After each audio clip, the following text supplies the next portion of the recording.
Good afternoon everyone. This is once again Limuel. Now this is my second testing of my Daniel Dingle motor car replication, and this is what I did. So this is now my new hydrogen generator. See that one? All stainless steel. And still you can see in there the two window there. And what I have here is I put a water bubbler for the smaller tubing. This one there to this one. So water, just to see the output. And on the other side, on the big port or big tubing, this big tubing is this one.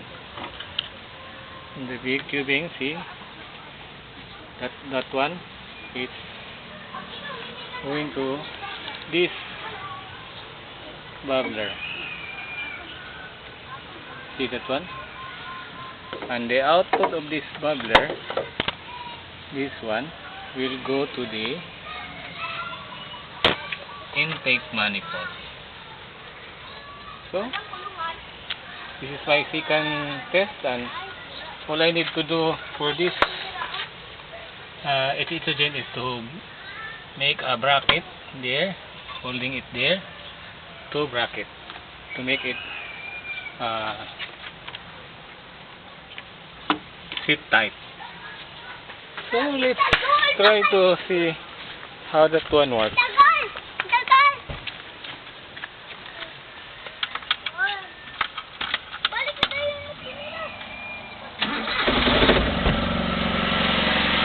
Okay, one clip.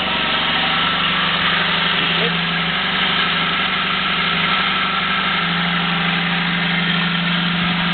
And as you see,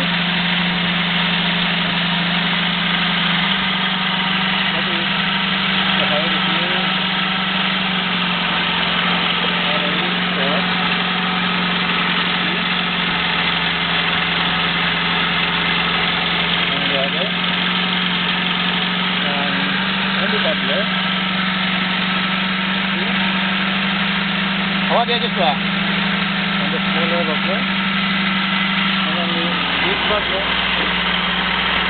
there, going to the engine.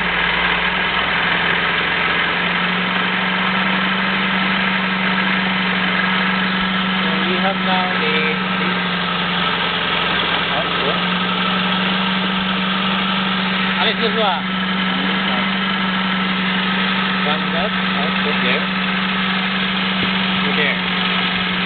And you might not ask if this one, if the engine will stop when I am going to stop this hose output of this generator to the intake manifold. Look at this.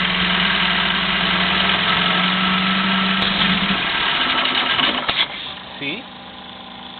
The engine stopped. Wow. And that's how my replication of Daniel Dingle motor car. See? That's all for today. Good day everyone.